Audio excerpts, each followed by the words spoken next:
Hey, what's up, y'all? This is Lonnie Horne. Welcome to my Barber Life channel. Today, I'm gonna jump straight into it. I'm doing fades on braids, y'all. So here we go. I'm using my favorite trimmers, my Babyliss Effects, and I'm gonna go ahead and start that ball line. That ball section, he wants it to dip a little bit, and we're gonna do this about a midway fade.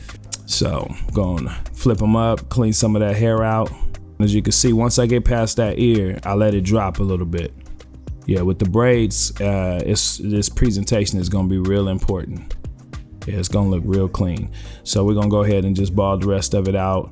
And with his skin, what I do is we stop using the bronze shavers on him particularly because his skin was just having a bad reaction to it. It was a little sensitive. So, you know, I'm spending a little more time on the balding process because I'm doing it all with the trimmers, no balders. All right, so now I got my Stylecraft Ergos. These are my Ferraris, I call them the Ferraris. And I got the guard, no guard, and the blade is all the way open. And I'm going around and I'm starting my #1 guideline. And I'm going up about 1 inch. Now I have sometimes I do a 1/2 inch. I want the fade to have a long graduation. Kind of dramatic, you know what I'm saying? You kind of have to determine what type of fade you want to do on the person, and then that'll tell you, you know, how long do I need to make these guidelines and things like that.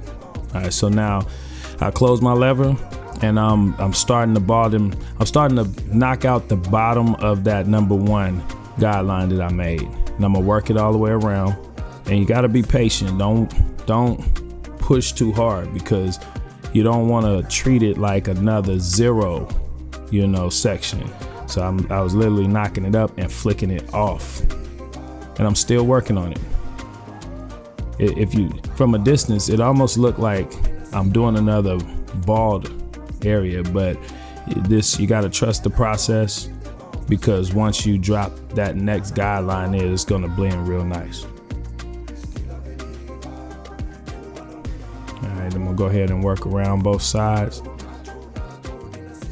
And this, I'll spend a little more time getting it detailed out. Use the corners of those blades and do some cross cutting here.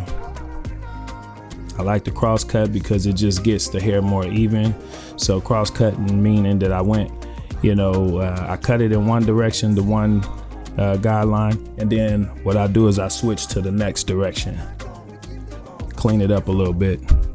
So I put more time in the beginning because what it does is it allows me to not have to come back later as I work this top part. So I got my #1 guard on all the way open, and I'm taking that bulk and I'm setting the length that I want the top of that fade to be at right before it gets to the braids. And don't be scared to let the teeth of the guard go into the braid area just a little bit, because you got to remember the actual blade is being held back from the hair. So I'm gonna go all the way up and I'm gonna let those teeth touch that braiding hair just a little bit. So if you look close, you'll see where your blade is stopping at. It's not gonna cut that hair. Throw that one back on. And now I'm going with the grain. I just wanna lay it down a little bit. To me, it's super important because he keeps that front area laid down so we could get a hard line up. And then if you do this will get all of those frizzy hairs that are hanging between the fade and the braids. So I love when he gets his hair braided before the cut. It just come out looking so much cleaner. So I'm just laying everything down and setting it for the overall look. All right, so now I have the lever all the way open, and now I'm starting that graduation. I'm bringing that 1 to that 1.5. So technically that length I cut it to on the top was at the top of that fade was about a 1.5.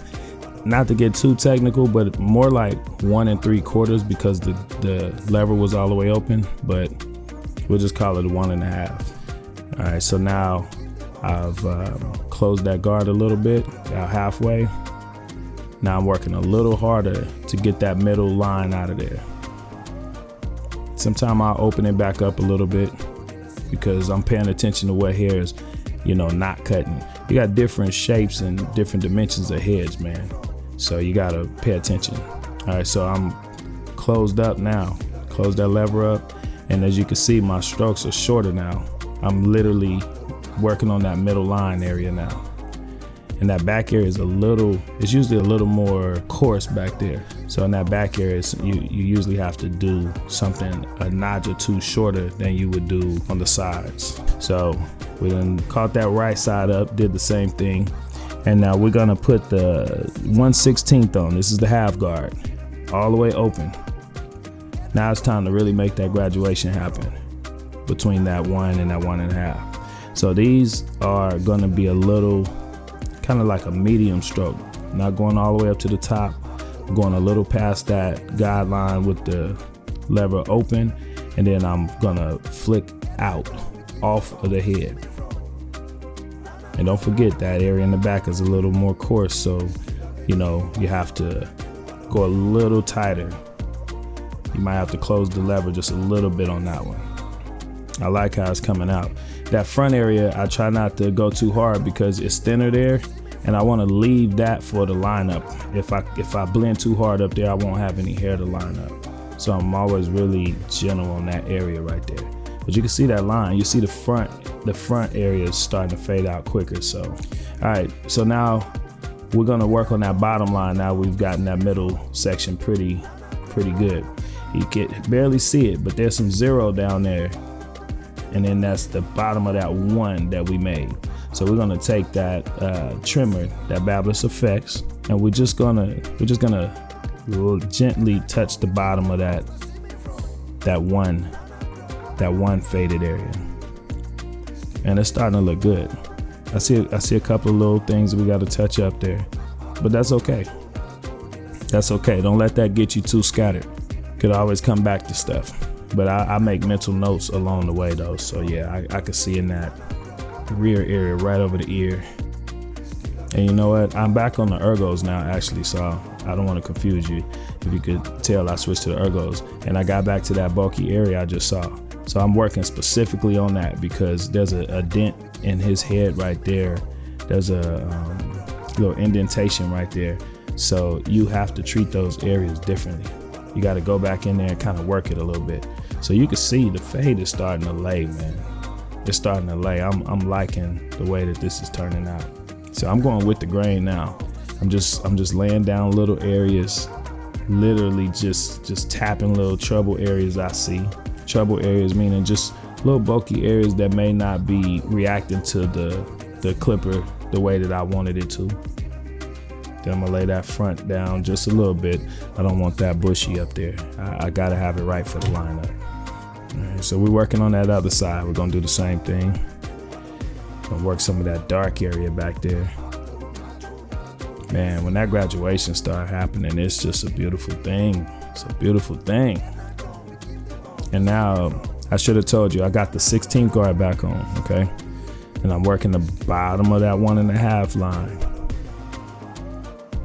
Once you start identifying those areas, it makes it easier. I'm definitely a visual cutter. I was not good at explaining how I cut hair. I just knew how to do it.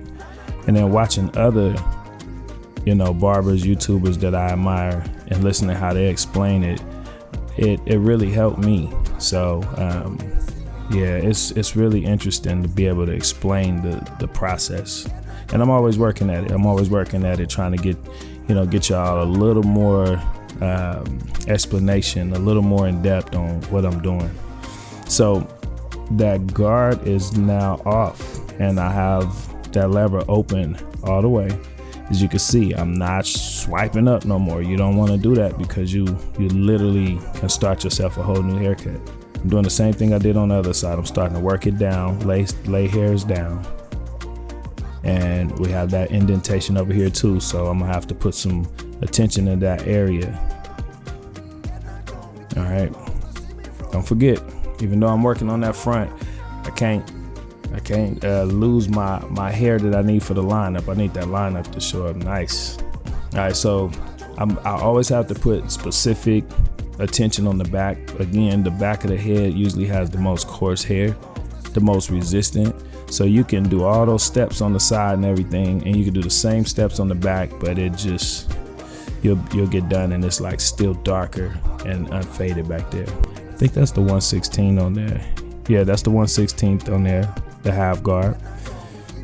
And I'm all the way open. I'm working up high into that darker area. Remember, you got to go a notch tighter back here than what you would have done on the side. So we didn't take that one guard that high on the sides, but we have to back here. And you just want to work it from side to side and make sure you happy with the way that it's starting to blend into those sides. So you want to keep glancing on the side too as you're going to see how they're starting to meet up.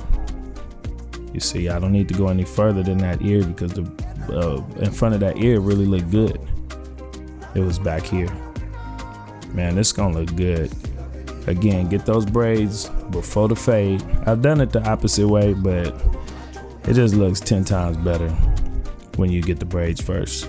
All right, so I got the guard all the way closed, and now I'm working very, very specifically on that 1.5 line. I'm that bulky line, that not just the line, the bulky area of the 1.5. And I'm spot cutting too. You know, everything's not right in order. You know, I may be on one little section, lean my head over and see another, you know, point that I need to attack, and I'll jump to it. That's when I'm doing the detail work. So that's what we're doing right now. We're doing the detail work. I like it though. It's coming out good. All right, we're working that bottom area. Got that lever closed, and now I open it up, and we're about halfway closed, and we're going with the grain. Don't underestimate the with the grain. Seriously. I know we like to do against the grain and keep everything even as possible, but with the grain really sets it off. So now we're gonna take those Babyliss Effects trimmers, and we're gonna work that bottom of that one guideline. Do not go up high. You don't need to do long strokes, because again, you will be starting another haircut.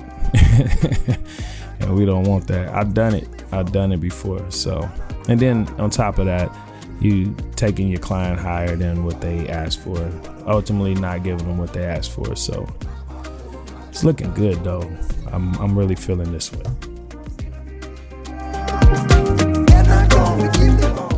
All right. So I'm gonna put the holding spray on the front line. I'm gonna freeze it a little bit. Make sure to cover their eyes a little bit. Freeze that.